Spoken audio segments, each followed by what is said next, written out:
Ang patotoo ay nagtatanggol ng kanyang pananampalataya sa pamamagitan ng kanyang buhay at ng malalim na relasyon sa Diyos na kanyang pinapaniwalaan.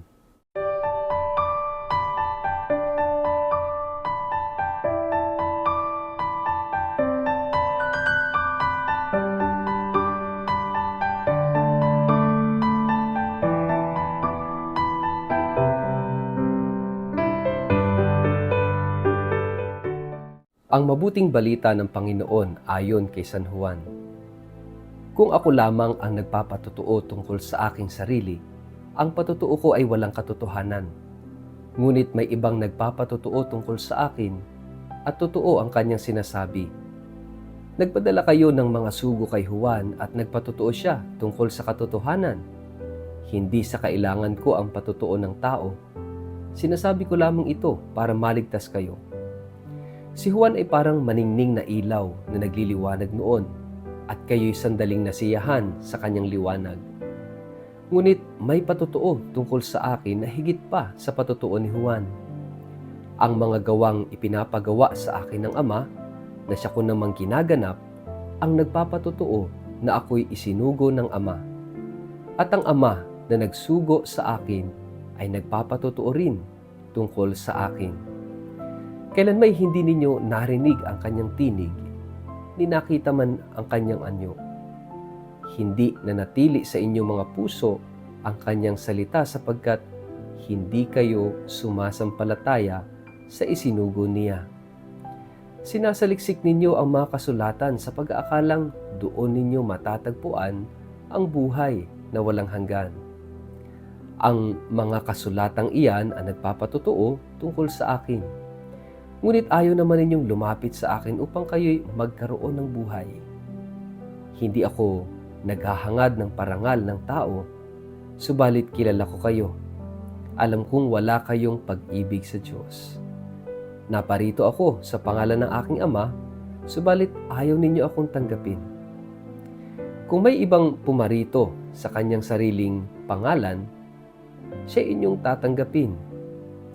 Paano kayo maniniwala sa akin kung ang hinahangad ninyo'y ang papuri ng isa't isa at hindi ang papuri ng nanggagaling sa iisang Diyos?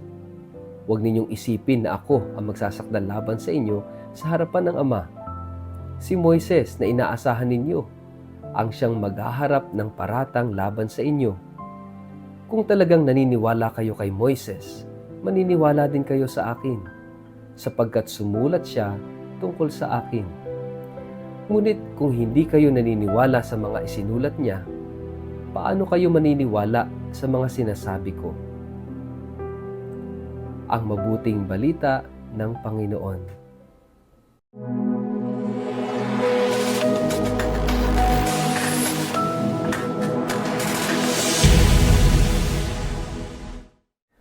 Mapagpalang araw po sa inyong lahat. Kumusta po kayo? Ang ating pong word of the day ay witness. Bago po tayo magpalalim sa ating pong reflection ngayong araw na ito, kayo po ay muli kong inaanyayahan na huwag kakalimutan na mag-like, mag-follow at mag-subscribe sa ating page na Word of the Day. Ganun din po, pakishare ang video ito sa inyong kapamilya, kamag-anak, kaibigan, mga kakilala sa social media para po sama-sama tayo sa pagiging media evangelizers at online missionaries na nagpapalaganap ng salita ng Diyos sa mundo ng social media. Paki-like and follow na rin po ako sa YouTube at sa Instagram. Maraming salamat sa mga co-missionaries, co-workers ng Word of the Day na nagpapahayag, nagsishare ng video ito at ng mga previous videos natin sa lahat ng kapamilya, kamag-anak at kaibigan. Dahil po sa inyo, lumalawak ang nararating ng ating apostoladong ito na media evangelization. God bless you po. At sana dumami pa po tayo. Ngayong araw na ito ay dinadala tayo sa isang napakahalagang salita at yan ay ang witnessing, pagpapatotoo. Alam niyo po mga kapatid, lagi nating tatandaan, we are all called Christians. At ano ba yung ibig sabihin ng pagiging Kristiyano? Of course, nandun na sa pangalan natin si Kristo. Which means, ang bawat isang Kristiyano ay patotoo ni Kristo. Hindi lang po yan dahil sa baptismal certificate, but of course, because of our baptism, tayong lahat ay naging Kristiyano, naging mga buhay na patotoo, alagad at kaibigan ni Kristo. So, ibig sabihin, ang buhay ng isang Kristiyano is a life of witnessing Christ, isang buhay at buhay na pagpapatotoo tungkol kay Kristo. Magmula nang tayo binyagan hanggang tayo ay mamatay. Tayo ay dapat maging mga patotoo ni Kristo. And this is the challenging part, no? Yung pagiging buhay na patotoo. Kaya nga dito sa ating gospel, sinasabi rito, no, ang tungkol sa pagpapatotoo ni Juan Bautista, no? At sabi niya, sandali daw na nasiyahan because of the witnessing of John the Baptist. Pero sabi ni Jesus, mayroon pang higit na patotoo doon sa ginawa ni Juan. At ano po yun? Ito yung ginawa ni Jesus. Yung mismong gawa, yung mismong kilos ay mismong pagpapatotoo.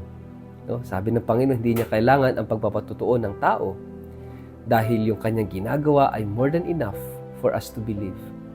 But believing is a decision. Sabi nga, believe and you will understand. Faith seeks understanding. Sabi nga nila, madalas tayo, to see is to believe, pero dapat baliktarin natin, to believe is to see. Sapagkat pag tayo ay mauunang maniniwala, marami tayong makikita. Ito yung sinasabi ng Panginoon, mayroon ng patotoo, mayroon ng witness. At ano yun? Yung mismong ginagawa ni Jesus. But again, nandyan na yung pagpapatotoo, nandyan na yung ginagawa ni Jesus, pero yung mga tao failed to believe. Hindi pa rin sila naniwala, nagmatigas. Kung inyong matatandaan yung kwento sa panahon ni Moises, na sinabi ni Moises sa mensahe ng Paraon na palayain ang Israel or else mayroong salot na ipapadala ang Diyos. Pero hindi nakinig ang Paraon at nang matigas ang kanyang puso, hindi naniwala. Ganito rin ang sinasabi ng ating Panginoon sa ating gospel. No? Nagpatotoo na siya, ang dami niya nang ginawang mga himala, no? Kung saan-saan, at ang dami na sumusunod sa kanya. Pero itong mga Pariseo at maraming mga Hudyo ang ayaw maniwala. Mga kapatid, to witness is to believe. No? Napakahalaga ng believing, ng pananampalataya. At ito yung hamon sa atin ng ating Panginoong Jesus. Gaano na ba kalaki yung ating pananampalataya sa Kanya? Madalas, humihingi muna tayo ng signs, humihingi tayo ng himala, ng pruweba, bago natin ibigay yung ating buong tiwala. Sabi nga, to see is to believe. Mga kapatid, that is wrong when it comes to our faith. Why? Because as regards faith, hindi dapat to see is to believe, but rather to believe and see. To believe and to see. Mga kapatid, pag tayo ay sasampalataya, pag tayo maniniwala kay Jesus, marami tayong makikitang himala, kababalaghan, kagandahan, at kabutihan ng buhay.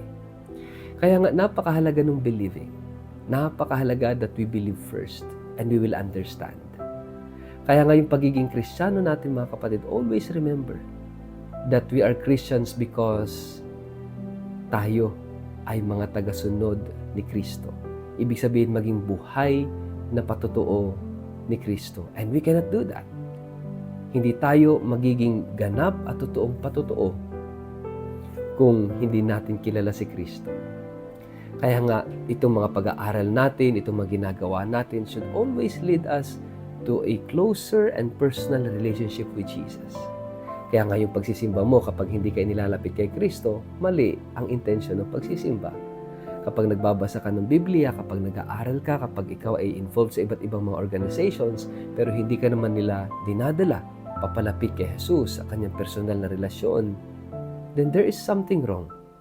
All devotions, all our activities, all our desires and efforts must bring us closer to Jesus. That is witnessing. Tayong lahat ay tinatawag na maging mga buhay na patotoo ng presensya ni Kristo sa mundong ito. Kaya nga ito yung palatandaan, mga kapatid. The greatest sign that Jesus is with us is the love that we have for one another. yung pagmamahalan, pagtutulungan, pagdadamayan. Yan ang palatandaan ng presensya ni Jesus. Kaya nga ito'y dapat huwag mawawala sa ating mga kapatid. Tayo, Kristiyano. Ikaw ay Kristiyano.